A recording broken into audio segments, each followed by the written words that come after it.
também dos nossos contratantes.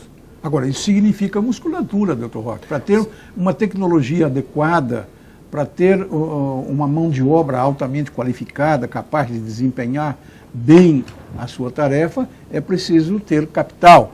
Para ter capital, precisa ter músculos. Independente do tamanho da empresa, independente se fundir ou não fundir, independente do tamanho do contratante, o que claramente existe é o que você realmente colocou muito bem.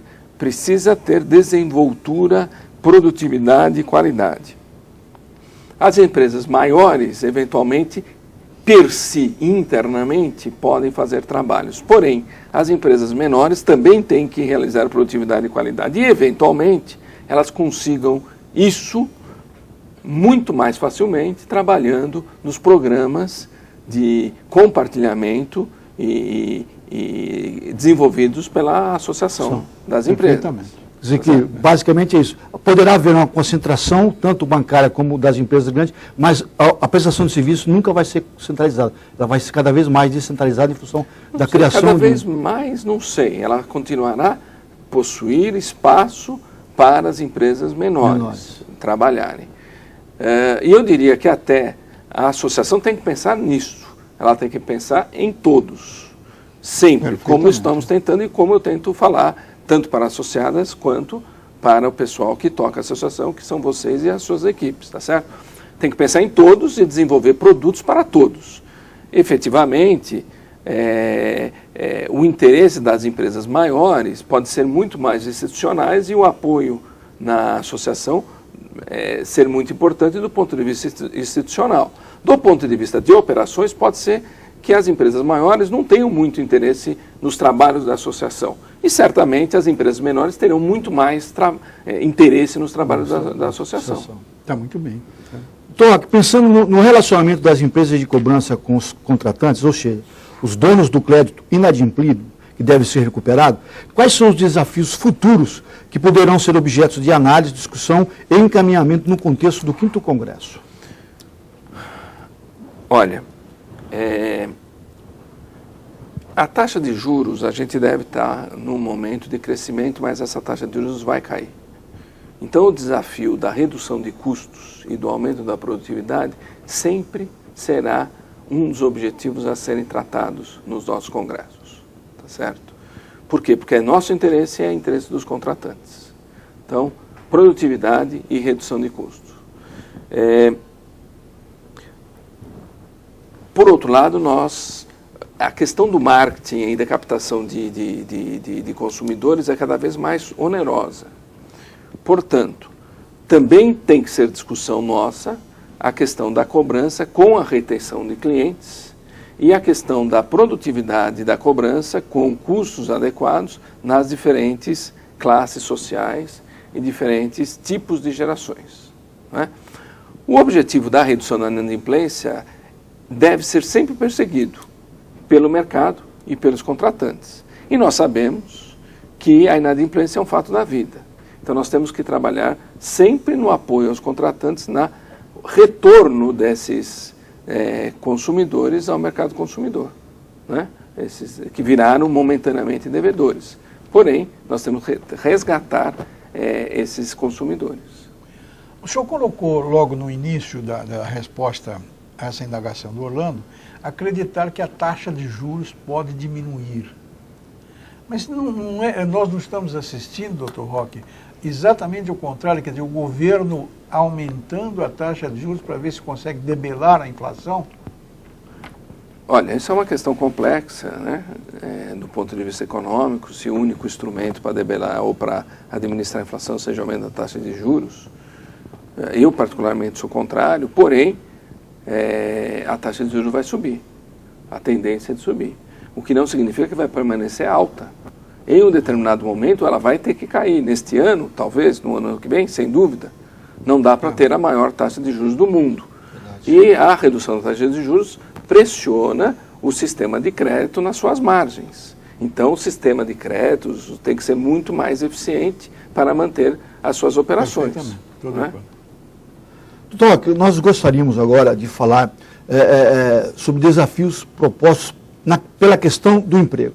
Como sabemos, o nosso país vive hoje numa situação de pleno emprego em alguns setores e de carência de mão de obra em outros. Como é vista a questão do emprego no setor de recuperação de crédito? Ela terá espaço no 5º Congresso?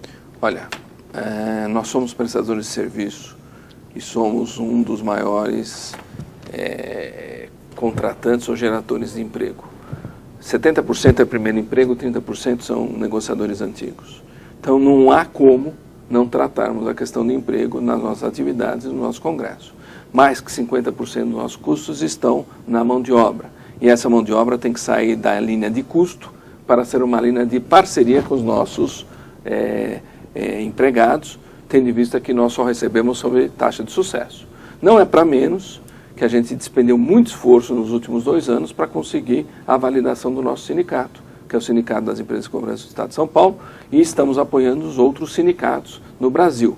Portanto, a temática do emprego, tanto em termos de negociações salariais, programas de participação, qualificação da mão de obra, certamente essa temática não tem como não ter no Congresso. São coisas automaticamente que serão abordadas. Naturais, né? São naturais. São naturais. Né?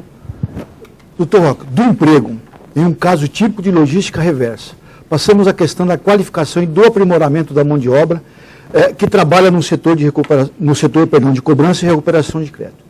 Nesse aspecto, qual é a preocupação dos dirigentes do setor de recuperação de crédito com o problema? Ou seja, há recursos públicos para a preparação da mão de obra, do FAT, por exemplo? Olha, a questão, como todos os setores, atualmente o nosso setor vem sofrendo muito com a falta de mão de obra, tá certo? Então, um dos papéis da ACERC, através da Universidade ACERC, que o professor Vicente dirige, é realizar a formação da mão de obra ou a permitir que a mão de obra se desenvolva para as nossas empresas. Então, nós temos 2 programas nesse sentido. Um já na Universidade ACERC, que é o desenvolvimento de mão de obra, mas é chão de fábrica, tá? O nosso objetivo é desenvolvimento de mão de obra. Talvez o segundo seja o desenvolvimento dos empresários. Mas a mão de obra realmente que nós precisamos. Definiu-se na diretoria que o nosso foco é a mão de obra, de média gerência para baixo. A grande gerência, a diretoria, essa pode ser desenvolvida em programas de MBA, que tem muitos bons por aí. Nós precisamos de mão de obra que faça resultado. Não é? Então, para isso, temos já aprovado o programa de bolsistas, que é um programa que as empresas aderem e pagam cursos antes dessas pessoas serem funcionários. Você desenvolve a formação dessa mão de obra para depois contratá-los. E temos o programa, o Pleito, que eu não sei se vai sair, mas estamos buscando, junto ao Ministério do Trabalho, dentro do Fundo para o Trabalhador, para formar 6.000 funcionários, né, nesse próximo ano, que é um programa que deve gastar cerca de 10 milhões, mas é um outro tipo de programa, não um programa bolsistas. Entendo. Professor. Gostaria, não, deixa eu fazer o meu comercial aí da UniACERC, né, Orlando? É isso mesmo, professor. E fico muito satisfeito dessa prioridade total que o Dr. Roque colocou, que a UniACERC tem trabalhado no sentido de preparar a mão de obra, e você foi um dos responsáveis por esse projeto de bolsas a serem concedidas pelas empresas. E a UniACERC está, de fato, envolvida nisso, não é? E também temos esperança de que o Ministério do Trabalho e Emprego venha, através de recursos do Fundo de Amparo ao Trabalhador, prestigiar também a UniACERC na formação dessa mão de obra básica. O Dr. Roque levantou a questão de que 70% é do pessoal de base, pessoal novo, pessoal de base. Então, é esse que nós temos que qualificar. E o aprimoramento da mão de obra viria numa segunda etapa. Doutor Roque, todos nós sabemos hoje as questões de consumo consciente e da educação financeira, como elas são cruciais para as famílias brasileiras. Como a organização do 5º Congresso vai encarar essa questão? Já existem iniciativas a esse respeito? Nós tratamos isso nos outros eventos, considerando a questão da ética, considerando a questão da educação financeira. Vamos continuar nesta linha, tá certo? O que nós vamos fazer? Veja, a gente também tem que parar um pouco de querer só a educação. Se o sujeito inadimpliu, ele tem que pagar sua dívida, tá certo? Quer dizer, óbvio, a gente tem que conseguir negociar, mostrar para ele para não ficar mais devedor, mas tem que pagar sua dívida, né? Senão o sistema não funciona, o sistema da economia não funciona. Ou seja, quem teve crédito tem que corresponder. Tem que corresponder. Então, nós vamos continuar nessa linha, tá certo? Vamos tentar fazer as negociações, explicar para a pessoa que ela não pode ficar mais devendo e tentar fazer o enquadramento da renda dela para pagar a dívida, né? Agora, esse negócio também de achar que também o devedor é um sacana que vai para a cadeia, não é verdade. Mas também que é um coitadinho, etc. Tal, não necessariamente. Então a gente tem que estar sempre no meio termo aí. Doutor, nessa linha aí, pegando um gancho aí dos coitadinhos, eu pergunto para o senhor. Existem fronteiras a serem desbravadas no campo institucional legal da cobrança e da recuperação de crédito. Como o 5º Congresso pensa em tratar o problema? Ou seja, existem estudos sobre temas candentes, como a cobrança dos encargos da cobrança diretamente dos devedores, como já acontece em alguns países desenvolvidos? Lembrando o que diz a sabedoria popular, que somos hoje o que semeamos. Vamos plantar a semente da responsabilidade social ou continuaremos a ser países dos coitadinhos? Olha só, a questão da responsabilidade social sempre será tratada corretamente, tá certo? O coitadinho é tratado como coitadinho e o não coitadinho tem que ser tratado como não coitadinho, tá certo? Essa questão do quem paga, alguém paga a conta, tá certo? Se o devedor não paga a conta ela é diluída, socializada nos bons pagadores. Já existem, se as dívidas já são ajuizadas, os honorários advocatícios são devidos para os advogados. Se ele não paga imposto, os honorários advocatícios dos procuradores são devidos para quem não pagou imposto.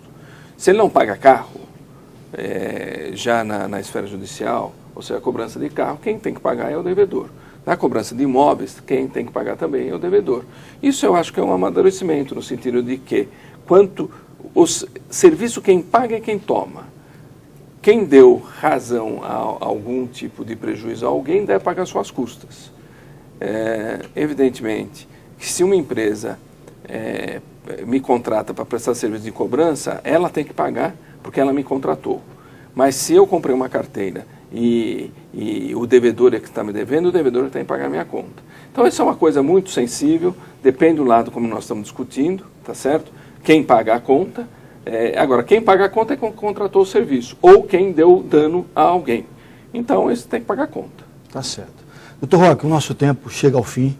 Eu quero agradecer ao senhor o convite aceito para participar do nosso programa e pela oportunidade que nós tivemos aí de estar entendendo melhor o segmento aí com seus esclarecimentos e deixo o senhor à vontade para as suas considerações finais. Bom, eu que agradeço, tá certo? Eu acho que o desafio da ASERC é muito grande, a ASERC cresceu muito, já somos cerca de 200 empresas ou mais, parceiros, nós temos desafios a serem feitos, conto com a colaboração de todos. Temos muitos desafios, vocês são os responsáveis por tocar esses desafios com amadurecimento e com esses problemas que estamos discutindo aqui. Conto com a colaboração de todas as empresas para que a gente toque para frente esse negócio. Caminhamos muito, mas temos muito a caminhar. E eu é que agradeço. E parabéns para vocês. Professor Vicente, as suas considerações?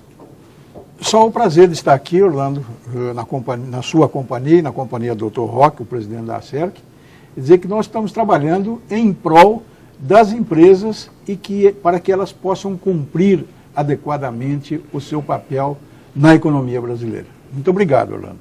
Eu que agradeço aos senhores e, meus amigos, chegamos ao término de mais um programa Negócios, Dívidas e Cidadania. Lembro a vocês que esse programa e os anteriores pode ser visto em nosso site, www.aserc.org.br. Tenham todos uma excelente tarde. Estaremos de volta na próxima quarta-feira. Meu muito obrigado e um forte abraço a todos vocês.